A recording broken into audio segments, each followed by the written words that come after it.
इसी प्रकार अन्य प्रसंगों को श्रवण करने के लिए महाराज श्री के एकमात्र अधिकृत ऑफिशियल यूट्यूब चैनल को सब्सक्राइब करके बेल आइकन को अवश्य दबा दें।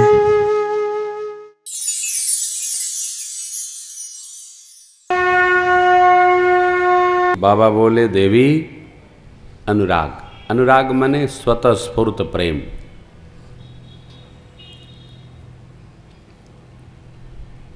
जिसके प्रति हमारा स्वतः स्फूर्त प्रेम हो उससे हमारा जन्म जन्मांतर का संबंध है। नारायण, जिससे चाहे जिससे हो। ध्यान रखिएगा, प्रेम दो प्रकार का है। एक प्रेम ऐसा है जो जरूरी होता है, एक प्रेम वैसा है जो मजबूरी होता है। इस पूरी धरती पर मैं अक्सर कहा करता हूं, पूरी धरती पर सभी माताएं श्रद्धापूर्वक केवल मां भगवान की ऐसी अद्भुत कृति है जो बिना स्वार्थ के प्रेम करती है। अदरवाइज कोई बिना स्वार्थ के प्रेम नहीं करता। केवल मां, मां का संतान से कोई स्वार्थ नहीं है। पालती है, पोसती है, संभालती है, बड़ा बना देती है।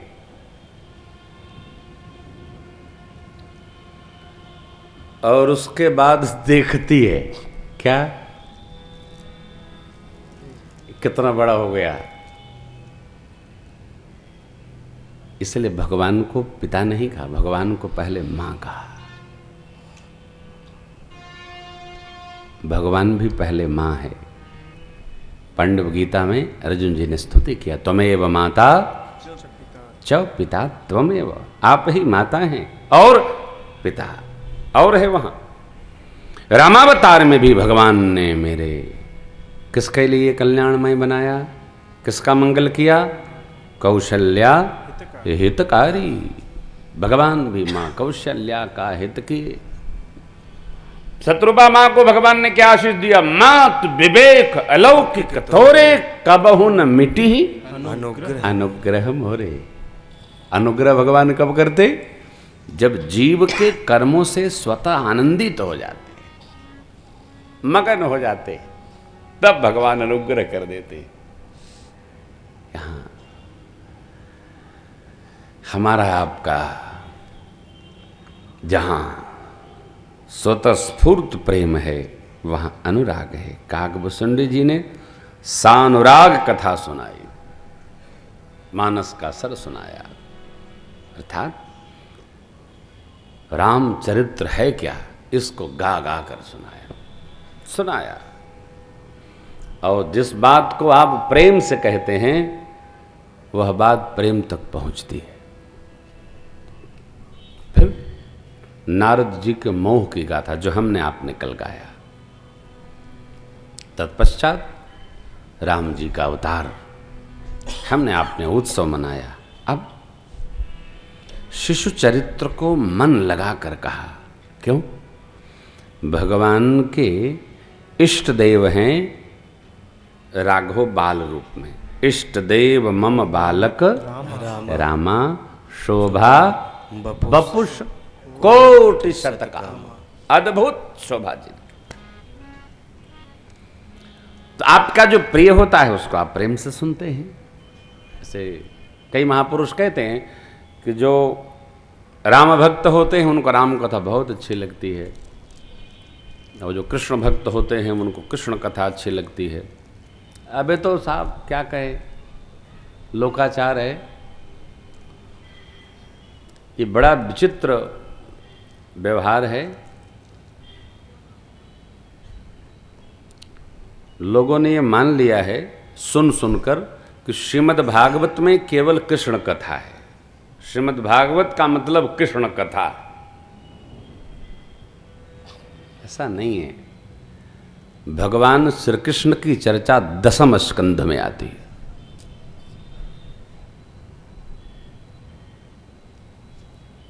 नौ तक न जाने का लिखा है।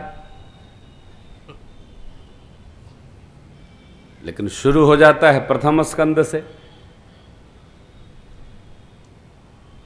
है?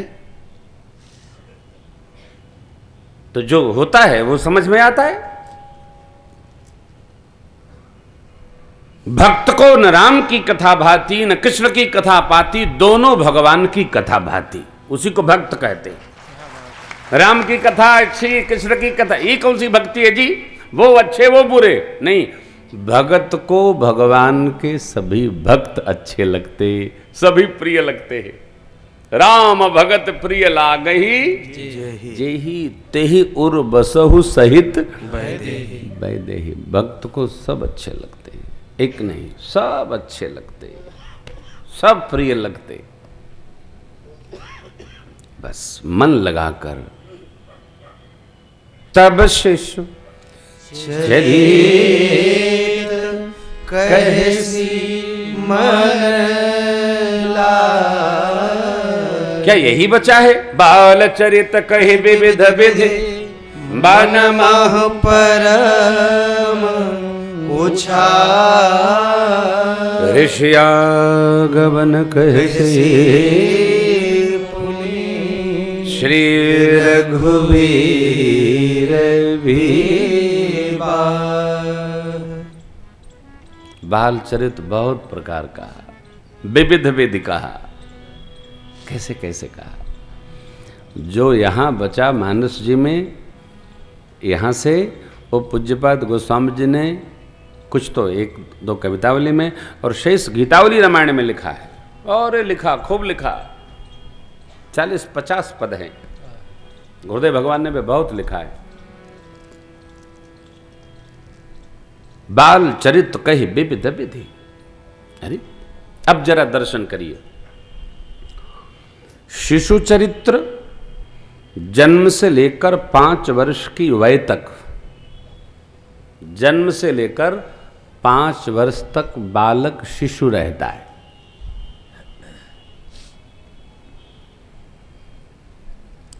पांच वर्ष तक बच्चे में ममता का रोपण करना चाहिए, ममता देनी चाहिए, उसको कहते हैं लालन, जो माताओं की जिम्मेदारी है, बाप का काम नहीं, बाप कर भी नहीं सकता।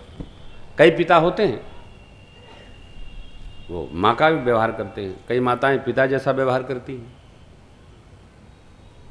भगवान ने हर तरह के लोग बनाए हैं। अभी दिल्ली में एक बच्चा मिलने आया तो बहुरानी साथ में थी, लेकिन बच्चा वो खिला रहा था। हमने कहा वाह, बच्चा तुमको बहुत प्रेम करता है। बोला ये मेरे पास ही रहता है। भगवान करे तुम्हारे पास ही रहे। बुरा नहीं है, पिता को खिलाना चाहिए, लेकिन ध्यान रखना, पिता जब बच्चे पर ममता देने लगेगा तो संस्कार नहीं दे पाएगा। ममता देना माँ का कार्य है और मर्यादा का पाठ पढ़ाना पिता का कार्य है। आप यदि उसमें लालन करने लगेंगे तो आप धर्म की मर्यादा नहीं समझा सकते। बड़ी विचित्र बातें हैं ये। किसी भी वस्तु को, किसी भी सामग्री को बहुत संभालना पड़ता है। देखिए ये माला है, ये माला बनाने वाले भाई ने सुई में धागा लगाकर इसको कितने प्रेम से पोहा होगा, हैं? इस माले के पुष्प को बनाने वाले माली ने कितना संभाला होगा तो ये पुष्प आया होगा। कोई कार्य होता है तो उसके पीछे बहुत बहुत लोगों की तपस्या लगी होती है। बचपन को संभालना सरल काम नहीं है। 5 वर्ष तक शिशु होता है बालक, और शिशु के लीलाओं में आनंद लेना चाहिए। खूब मस्ती करिए, दबाव नहीं, केवल फटकार नहीं, पिटाई नहीं, और उदंडता भी नहीं। संस्कार में बच्चे कुछ नहीं जानते, बच्चे जो देखते हैं उसी में रम जाते हैं। भगवान का शिशु चरित्र अलौकिक है, अद्भुत है, खूब है। ऐसा दर्शन करेंगे। मन लगाकर काकभूषण जी ने सुनाया, मन क्यों लगा? जहां पर हमारी दृष्टि, हमारी इंद्रियां टिकती हैं, इंद्रियां, क्योंकि मन इंद्रियों पर आरूढ़ होकर जगत में भ्रमण करता है। जहां जहां, जैसे आंख जहां जाती है मन वहां जाता है। आंख जहां नहीं गई होती है मन वहां नहीं जाएगा। जो सुने हैं मन वहां रमेगा। आप बैठे यहां हैं, जिसको आपने देखा मन वहीं जाएगा, जिसको आपने नहीं देखा मन वहां कदापि नहीं जाएगा। और जब इंद्रियों से थकता है तो कल्पना लोक में सामग्री बनाकर फिर मन वहां स्वप्न जगत में चला जाता है। जागृत की अलग अवस्था होती है, सुषुप्त की अलग अवस्था होती है। मन कभी नहीं सोता, मन भ्रमण में रहता है। साधक को चाहिए इन इंद्रियों को, पांचों इंद्रियों को, विशेष इंद्रिय है मन, वहीं रमाएं जहां हम मन को लगाना चाहते हैं। इसलिए काकभूषुंड जी ने दर्शन भगवान का किया, श्रवण भगवान की कथा की, सेवा प्रभु की अस्तु मन लगाकर शिशु चरित्र को बहुत भाव से सुनाया। इष्ट देव के चरित्र को 5 वर्ष से लेकर 14 वर्ष तक बालक रहता है। बालक, बालावस्था, बाल्यावस्था। अब तो क्या कहें, अब तो जैसे बचपन रहा ही नहीं, लोगों ने बचपन को छीन लिया है। क्या कहते,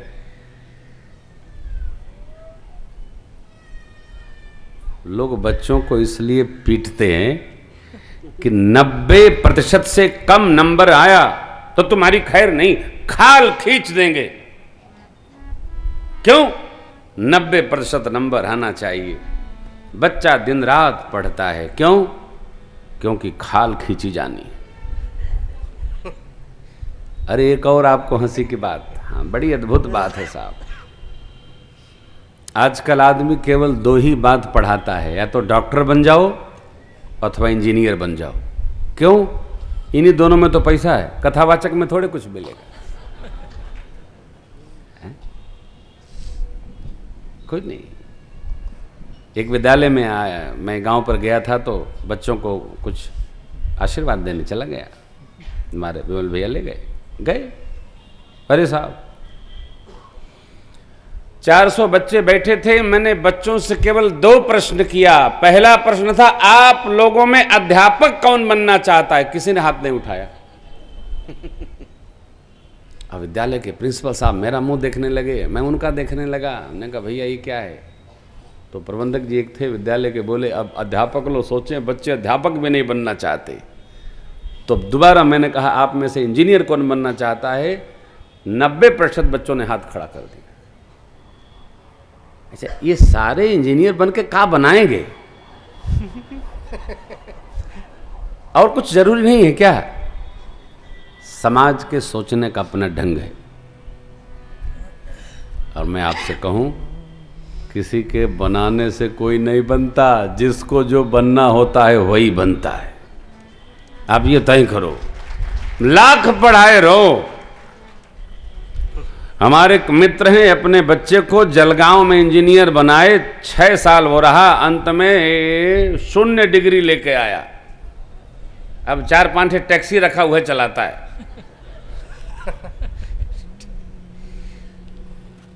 किसी को, अरे हम बताएं आपको, अपनी संतान को केवल भगत बना दो, सब कुछ बन जाएगा।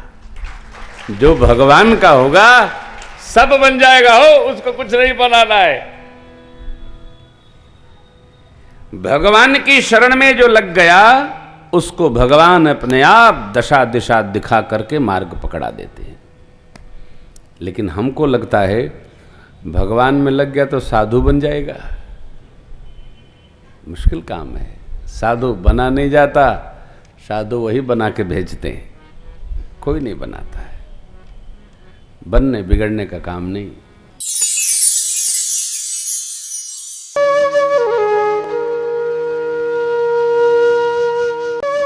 इसी प्रकार अन्य प्रसंगों को श्रवण करने के लिए महाराज श्री के एकमात्र अधिकृत ऑफिशियल यूट्यूब चैनल को सब्सक्राइब करके बेल आइकन को अवश्य दबा दें।